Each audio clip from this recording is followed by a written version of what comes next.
Environ 8 milliards de dollars ont été investis par des entreprises allemandes en moyenne en Afrique ces dernières années.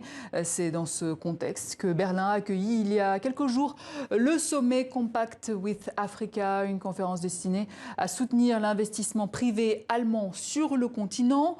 Plusieurs dirigeants africains étaient présents, le président congolais Félix Tshisekedi, par ailleurs président de l'Union africaine, mais aussi Paul Kagame, Macky Sall ou encore Alpha Condé. On en parle avec Julien Thorel. Bonsoir, vous êtes directeur du Centre de politique européenne de Paris, spécialiste de la politique étrangère de l'Allemagne.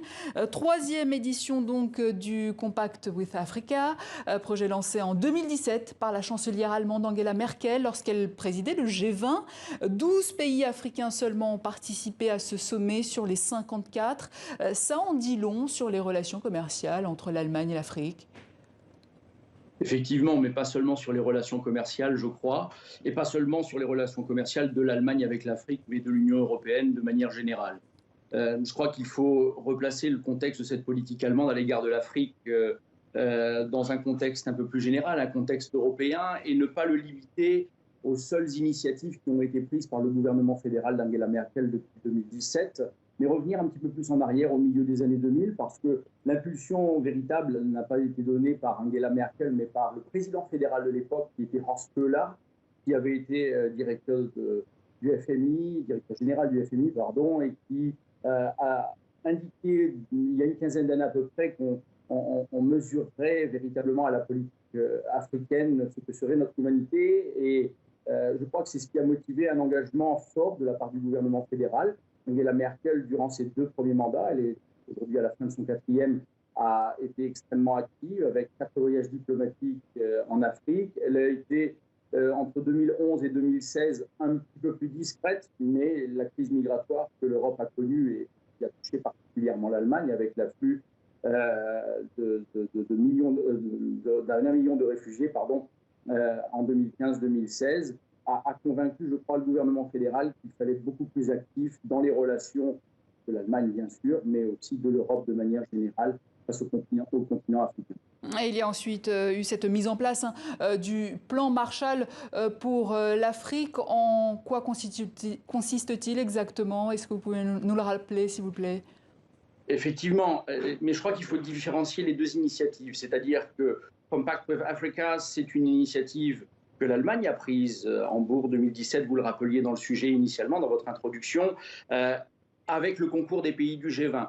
Ce plan Marshall pour l'Afrique est une initiative, je dirais, qui est purement allemande et qui a un sous-titre qui est intéressant, puisqu'il s'agit par ce biais-là, déjà le plan Marshall, c'est une référence historique que on emploie très volontiers, un petit peu à toutes les sauces d'ailleurs, mais c'est le sous-titre qui est à mon sens très important, puisqu'il s'agit d'un nouveau partenariat sur le développement, la paix et la stabilité. Et c'est à ce titre que dans le cadre justement de ce plan Marshall, le gouvernement fédéral a appelé les entreprises privées allemandes, et en particulier, et ça je crois que c'est une nuance qu'il faut apporter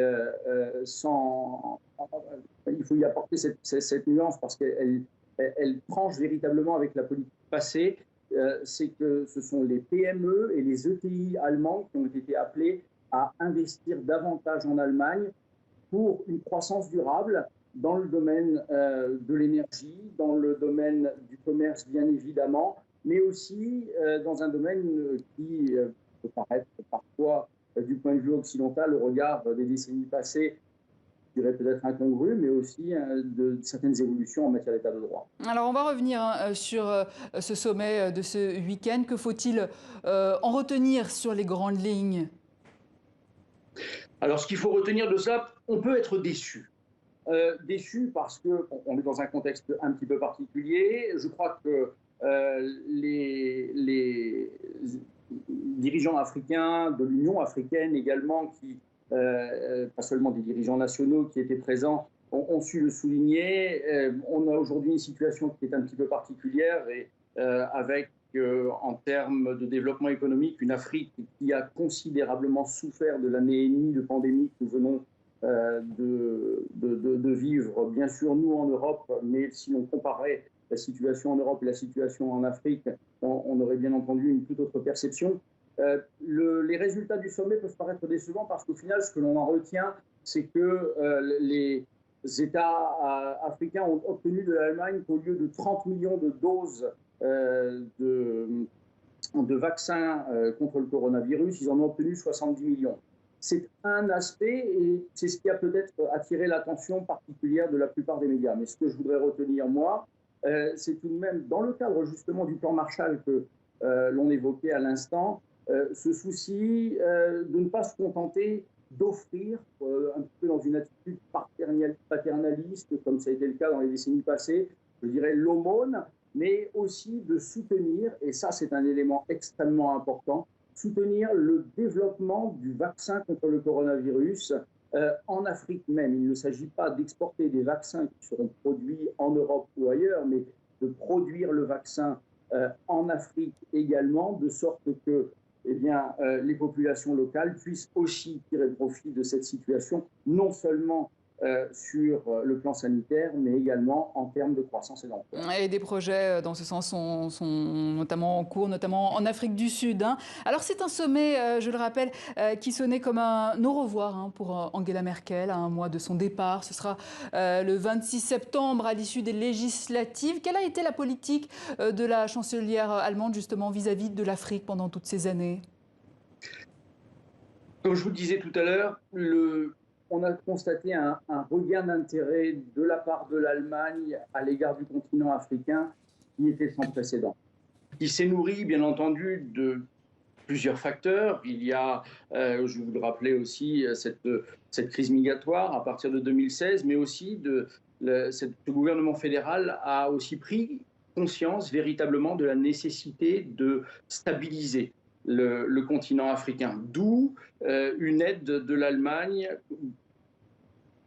contrairement à ce qu'elle avait pu faire les années précédentes, aux côtés de la France, dans un rôle bien entendu différent, mais également sur le plan militaire. Avec, je crois, au-delà des questions de sécurité, sur le plan économique, un atout important, c'est d'avoir considéré véritablement le continent africain non plus seulement comme un pays où l'on pouvait exporter des produits ou dont on pouvait tirer profit, puisque l'Afrique est un fournisseur de matières premières important pour l'Allemagne et pour les Européens de manière générale, mais que l'Afrique était devenue véritablement pour l'Allemagne et pour l'Europe un partenaire. Et ça, je crois que c'est un message essentiel qu'Angela Merkel a su transmettre au cours des 16 années durant lesquelles elle a été au pouvoir. Alors, il se trouve qu'on est à un tournant, du coup. Le nouveau gouvernement post-Merkel pourrait ne plus du tout être intéressé par l'Afrique?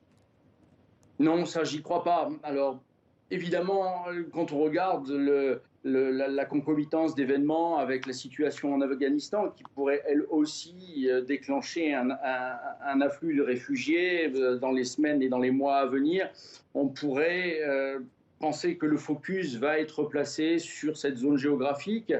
Je crois que ce serait un petit peu rapide que d'en conclure cela, et je crois qu'il faut véritablement voir le futur gouvernement allemand, quelle que soit sa configuration, et manifestement, il n'y aura pas, selon les sondages qu'on peut observer aujourd'hui, un bouleversement, un séisme politique, comme on a pu parfois aussi l'entendre, étant donné que les chrétiens démocrates, les chrétiens sociaux ont aujourd'hui une bonne chance de participer au gouvernement, de la même manière que les sociodémocrates, qui sont également aujourd'hui au gouvernement. La touche qui pourrait effectivement changer un petit peu la donne, mais sûrement pas fondamentalement, c'est l'arrivée des Verts au sein du gouvernement allemand, qui davantage mettrait sûrement l'accent sur la lutte contre la pauvreté, ce que ne semble pas aujourd'hui, et d'ailleurs c'est une critique qui est formulée par la société civile, tant en Allemagne qu'en Afrique, qui ne constitue pas donc un point essentiel de la stratégie allemande. Merci.